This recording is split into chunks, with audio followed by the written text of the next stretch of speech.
All right, thanks for staying with us on TVC Breakfast. It's time for us to look at the headlines across Nigerian newspapers. And to do justice to this, I have my regulars in the house. Funke Treasure is here. Funke, good morning. Good morning. Good to see you. Same here. Great. And I have Oladeinde Ariyo here as well. Good morning. Assalamu alaikum. Malaikum salam. You come with different shades and varieties every day, isn't it? It's nice. It's nice. Good. All right, let's begin from the first news. First news is where we start from this morning. And first news says, 2 Imo monarchs kidnapped. Others flee kingdom. 2 Imo monarchs kidnapped. Others flee kingdoms.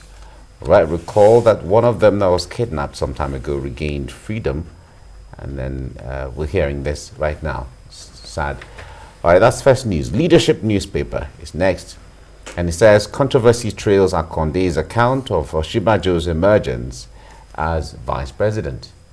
Controversy trails Akonde's account of Oshibajo's emergence as VP. Tinubu, Aregbesola, Amosun camps decline comments on power play intrigues. All right, that's leadership. Nigerian News Direct is next. National Assembly members receive over 1.12 billion naira per tenure as salaries. Senate President is saying this. Okay, from there, let's go to national economy. 5 years after, lack of legislation cripples whistleblower policy. 5 years after, lack of legislation cripples whistleblower policy. That's national economy. Then let's go to this Nigeria. This Nigeria says Omicron travel ban, that's a focus. UAE retaliates, stops international airlines from flying Nigerians to Dubai. UK records first new variant death. And South African president contracts COVID-19. All right, that's what this Nigeria has there. From there, let's go to Daily Times. Is focusing on Omicron. We're initiated steps to make UK others reverse ban on Nigerian travelers. The federal government is saying that we've initiated steps to make UK others reverse ban on Nigerian travelers. The federal government is giving that assurance. Daily Independent is next, and it says UAE rescinds decision against Nigerian travelers to Dubai. Ethiopian Airlines to resume boarding of Nigerians today. Okay, I guess that's the things are working now. United Arab Emirates rescinds a decision against Nigerian travelers to Dubai, and Ethiopian Airlines to resume boarding of Nigerians today. Restriction due to rising COVID-19 cases in Nigeria. The UAE is saying this. Okay. All right, from there, let's go to Vanguard newspaper, focusing on Omicron. Nigeria threatens UK, Canada, and others. Says remove us from red list, or you know what that means. UK to lift travel bans, replace it with the testing for the fully vaccinated. Report is saying this as UK records first death from Omicron variant. All right. From there, let's go to Nigerian Tribune. UK records first Omicron death. EFCC bars unvaccinated staff, and only those vaccinated will serve from next year. NYSC is saying this. 2-dose vaccines, not enough. Study is saying this. So we might need a booster shot for everyone again. All right, this might take things to another level. Okay, from there, let's go to The Guardian. Travel ban. Federal government puts retaliation on hold as row with UAE gets messier. All right, that's what this one's saying. All right, government, we are initiating diplomatic steps to resolve restrictions with UK, Canada, Saudi Arabia, and so on. That's what The Guardian is saying. From there, let's go to the Punch newspaper. 3,125 killed, 2,703 abducted in 11 months. VIPs knock the federal government. Match words with action. All not well. Obasanjo, Sultan, the Ariyo Consultative Forum, others tell the federal government. All right, from there, let's go to Abuja and Kwara. FCT Water Board, the inside rot, ill-equipped labs, makes 200 million naira monthly, targets 400 million naira. We are evolving, says the AGM. That's Abuja and Kwara. Business Day is next. MTN Nigeria, MAFAB, pay $546 million to get 5G license. All right. This on the business side. All right, Blueprint newspaper, finance bill, more taxes coming in 2022, federal government proposes. All right, that's on the finance bill. Daily Trust newspaper says Nigerians to pay more taxes and tariffs. Federal government is saying this. Prices of drinks, tobacco, stamp duty to rise. And subsidy removal, additional taxes will aggravate economic woes. Experts are saying this. Daily Sun is the last one we're looking at right now. Nigerians to pay more taxes, levies next year. Federal Inland Revenue Service nets over 5 trillion naira, upbeat on meeting VAT target. Okay, that's Daily Sun. Okay, now, gentlemen, let's look at this story, the Omicron story. Let's start from there. If we have time, we might get into the taxes, the report on Nigerians paying more taxes from next year. But let's look at this. The UK, that was one of the countries, putting Nigeria on the red list, recorded the first death on a very sad note, though. But the issue there is it brings to life the reality of what we are all facing. I had a guest earlier on who was saying that when it comes to COVID, we should show the approach should be brotherhood and friendliness in a way of trying to share solutions and ideas. What do you make of this, though? Well, if you remember Ramaphosa, while speaking on his trips to African countries way back, he said it would not be nice for Africa countries to stand alone. He was preaching cohesion, and it would be a lot easier if we can manage as a collective. According to him, he made the UK and others to remember that they discovered Omicron through laboratory tests. And they were the ones who raised the alarm. They should not make it look like it's a mass attack thing in their territory. But you see, they were not listening. They were so alarmed. As far as they are concerned, Africans are careless.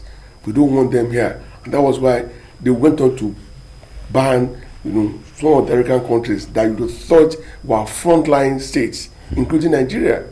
And that brought a kind of diplomatic row, threats and counter threats, and where we are. I would have preferred everybody comes together and then confront the challenge as a collective. Because I don't think any one country can single-handedly fight this scourge. Unfortunately, Ramaphosa himself, after having taken the vaccines, is down with the COVID now. Only that I don't know which variant, whether it's the original one, Delta or Omicron, but whichever. From the reports we got. All right. Well, of course, we wish him well, and so many other people as well. Funke, the issue of countries working together has been on the front burner since. Everyone mouths it, everyone talks about it, but from what you see, are we really working together against COVID-19? Are we really working together? I don't think so. I think, personally, the West were kind of happy, relieved. Let me not use happy. Maybe, as I said last week, they were smarting from the fact that we didn't feel the impact of the, of COVID-19, and then Omicron was found, the variant was found in South Africa, and then the rush to ban countries in Africa. I think that's very, very unjust and unfair, and it negates that principle of international cooperation and development. The bad thing is the Omicron variant didn't emanate from Africa. Other countries had it, and the incidence of it, as at the time of the ban, wasn't as high as that. But having said that, I think it's about time African leaders in African countries realize that Africa cannot continue to be dependent on other countries of the world. This is a continent. We want to see a continental intervention from Africa. We want to see a resolve by African leaders to indeed cooperate not to receive grants and vaccines perpetually. It's almost 2 years now. We're still collecting, like we are the collectors of the world. We're always receiving. What are we contributing to the fight against COVID? Is it to just get the vaccines?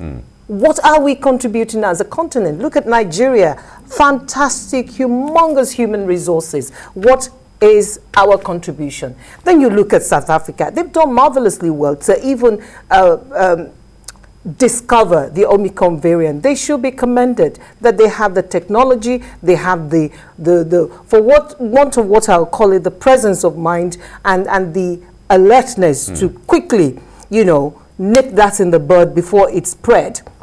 So where I'm going to leave it at this breakfast table is that Africa needs to do better. You cannot continue to be the beggarly continent, always with a plate to receive. Receiving money, receiving this, receiving that. What are you contributing? All right. It was part of, Oladeinde mentioned, made reference to President Cyril Ramaphosa of South Africa earlier on. It was part of what President Ramaphosa was saying, that Africans need to come together. He made reference to the issue of South Africa, Nigeria, Ghana, Egypt, Kenya having the capacity and capability and the intelligence and all of that to drive the African version of vaccine and research and all of that. But if you look at the world patent, in the pharmaceutical and all of that, he wouldn't let Africa come up with that. I told you that before. So yeah, you mentioned it sometime. I told you that beyond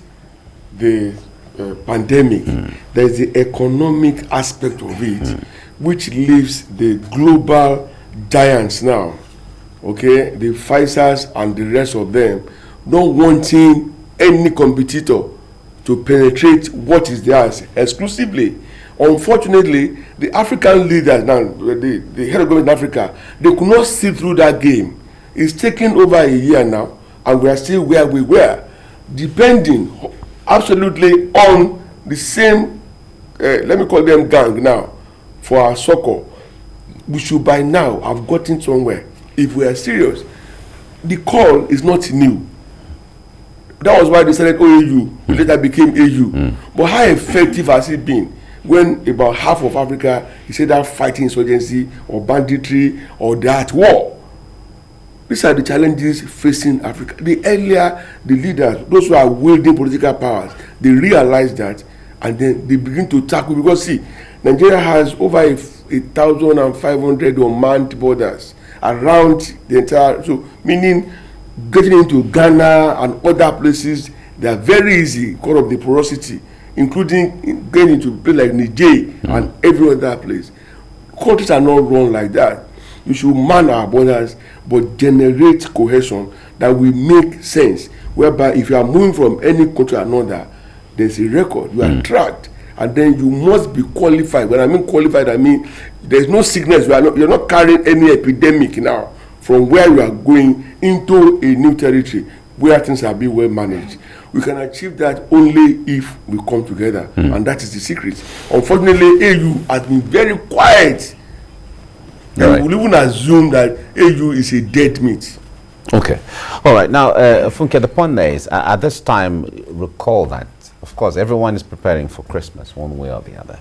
And recall that the governor of Lagos State had raised an alarm that the signs are there that we may be going into the fourth wave right now with the issue of Omicron coming on board.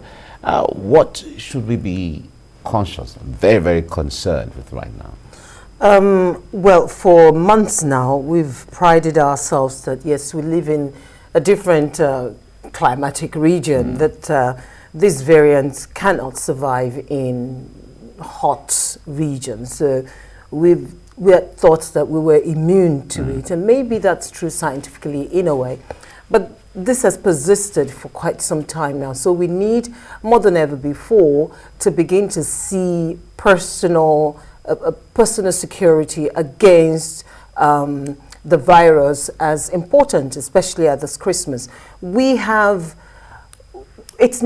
just beginning to get back to wearing masks. If you look at, if you judge by the places that you go to and the places that I go to, beyond the mask, we need to start sanitizing, taking sanitizers with us, and to take this personally. I mean, someone's just died in the UK from that variant. So it shows that this is not just noise, it is that this is important. And I like the fact that the Lagos State Governor has taken the lead by cancelling his walk because of this new variant discovered. So others, the rest of us should see it as, I mean, nations can't continue to talk about this, scientists cannot continue to talk about this if there's no reason to be afraid.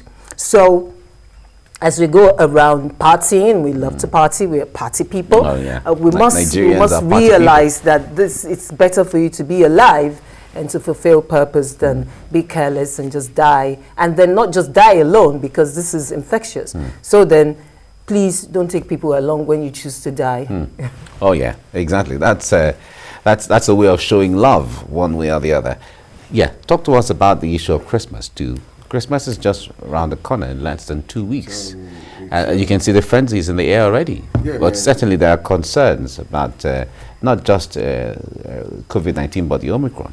Well, like I said earlier elsewhere, leadership is being exemplary, determining the course of events, which the government of Lagos has demonstrated. So I will be calling on majorly now the Christian religious leaders who, by virtue of Christmas, will be hosting all manner of retreats, seminars, vigils, crossovers. Last year, we all crossed over in our respective homes. We didn't have to, we didn't have to put soldiers or policemen on the streets. So I would advise them that you just let people stay in their homes. Let them cross over in the house. Cross over in your house. It's not like there's any bridge you are physically crossing over. Crossing over from December to January is just in the mind. It's a mind thing. It's a mind thing. Let's get very serious about it, because it will not be nice that you gather people for vigils or crossover, and then by the turn of maybe the week, more people now get infected. We've been very careless about it. If you go to social events in Nigeria, everywhere, marketplaces, supermarkets, even the big malls, people rarely wear their mask. The trick is at the entrance, you wear the mask. The moment so they can let you in. And then they said they want to start this no vaccine card, no entrance. It's not enforceable, and that's the reality. Otherwise, we will create avenue for the so-called security to start ripping people off. And you see, it's still best that to continue the campaign, the persuasion, go back to your face mask, don't hug, don't handshake, wash your hands as often as you have contact with other people or other things. That way, we'll be able to overcome this difficult period and then arrive at a better time. That's the way to go. All right. Funke, back on the issue of the travel bans, a lot of people have said, see, we can handle this issue. We can handle it as friends, as people we've done business together before, and all of that. Nigeria, from the statement from the Minister of Aviation, is saying we'll now go back to the drawing board and look at diplomatic ways to handle this. Well, I was saddened yesterday when I saw in the news that other airlines had to get Nigerians off their planes because the UAE said, don't bring in Nigerians to our country. I thought that's the lowest that this has, degenerated into. And then again, I think, in a way, it's a wake-up call for our leaders to see that you need to treat your own people well. Because when you treat them well, others will treat them well, number one. Number two, how come the UAE can say that and can do that to Nigeria at all in the first instance? Going by the fact that Nigerians have invested a lot in that country, not just as a tourist destination for them, but as a place of investment. There's a lot of capital flights from Nigeria to the UAE. You would think that they'll think twice before taking that kind of decision. That they took it at all is a pointer that all is not well and Nigeria is not respected anymore. And it comes back to corruption. It comes back to corruption. You need to put your house in order. If you don't, countries that hitherto had some regard and esteem for you will start treating you anyhow. So, going forward, what are the processes at the airport to ensure that we do not export or we do not bring in the Omicron variant? Okay. How do we move forward from this diplomatic realm? Good thing is they've lifted the ban. Other airlines can take Nigerians in there. And then the UK has said, okay, you're not on the red list anymore. This is what we're going to do. Great. But moving forward, we need to put this house in order. All right. Let's move further now to another story that is on the headlines this morning. And if you look at Daily Trust, it says Nigerians to pay more taxes and tariffs. Federal government is saying this, and prices of drinks, tobacco, stamp duty are all to rise. And the subsidy removal, additional taxes will aggravate economic woes. Experts are responding to that. But however, I wonder what you say about that, and my analysts are also going to talk about this shortly. If you look at Blueprint newspaper, it's talking about the finance bill, more taxes coming 2022, federal government proposes. And also, if you look at Daily Sun, Nigerians to pay more taxes, levies next year. Well, let me start with you, Oladeinde. I wonder what you make of this issue of Nigerians needing to pay more taxes and the feeling around it. You may not know this. I have an accounting background. Okay. So I studied taxation. Oh, I All see. the That's problems amazing. we identified there as being wrong with our tax system, they are still not just still there, they have multiplied. Our tax admission system is just too awkward. And I can tell you that less than 40% of revenue earning adults are the ones paying taxes.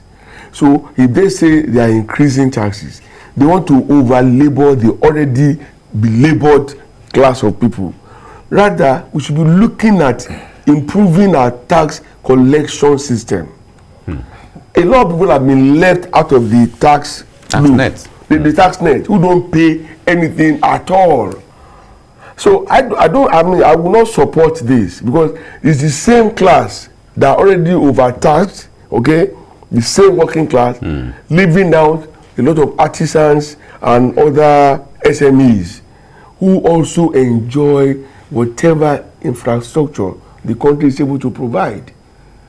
And it will be better, again, when they say they are raising VAT to 7.5%.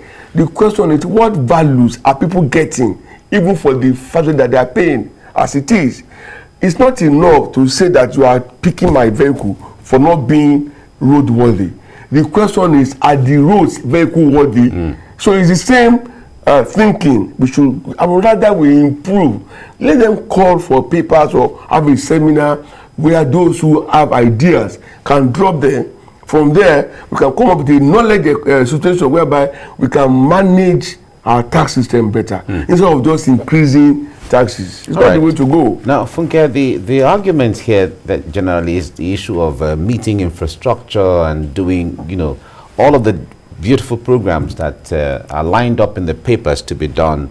It's not the first time we are saying that. The issue there is paying more taxes. Like Oladeinde is saying, that those whom government have records of are the ones who have been paying taxes. No. And then Correct. with this, it's still going to be on them again. Correct. Well, for me, and for a lot of us who are laymen and laywomen out there, this story and this news this morning certainly is not good news, especially as we approach Christmas. It's a case of you still have the same fixed income and all manner of things that happen to your spending across along during the year. You recall that Nigeria did not give any stimulus package to anybody because of COVID. Well, they say that they're giving some people some monies somewhere, but it didn't, percolate. It's not something that went round. Number two, palliatives were a mirage to a lot of people until the people fought for it, broke open warehouses. Looted. Yes, it didn't get to the people. I mean, Now, the answer for a very tough year, a year about to end, is that the federal government is saying, you will pay more. Taxes and levies, you have not seen anything, you will pay more. That's what is going on, that's what's happening.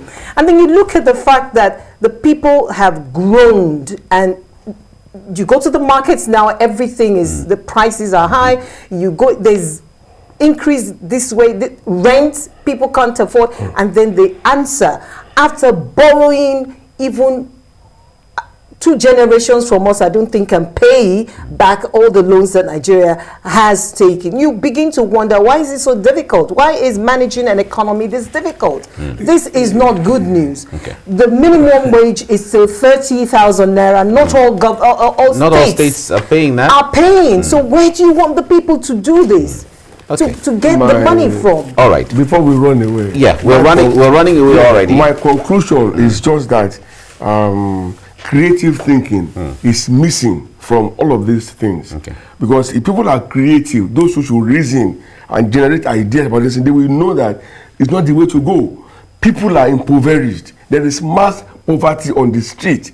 It's Christmas and we can't feel anything in the air. And now you are bringing this. You begin to wonder, did we talk about tax for this long, sometime in the year to arrive at this juncture? Must we walk into the new year with fresh burdens, tax burdens? Okay, but the argument from government is that when we raise more taxes, we do even more. The last time I checked, where are the improvement that you saw in infrastructures? The real service is there now from Lagos to This is an example of a time when I think we should do parliamentary kind of government. We should talk to the people to Ijebu, Sagamu, and all those places. It's being worked on. You know, there's a real from Itakwe to. Don't mind me at all. Don't mind me at all. All right, thank you very much, Oladeinde Ariyo, for your time on the program. I really appreciate you. Funke Treasure, thank you very much for coming. Thank you for having me here. Right.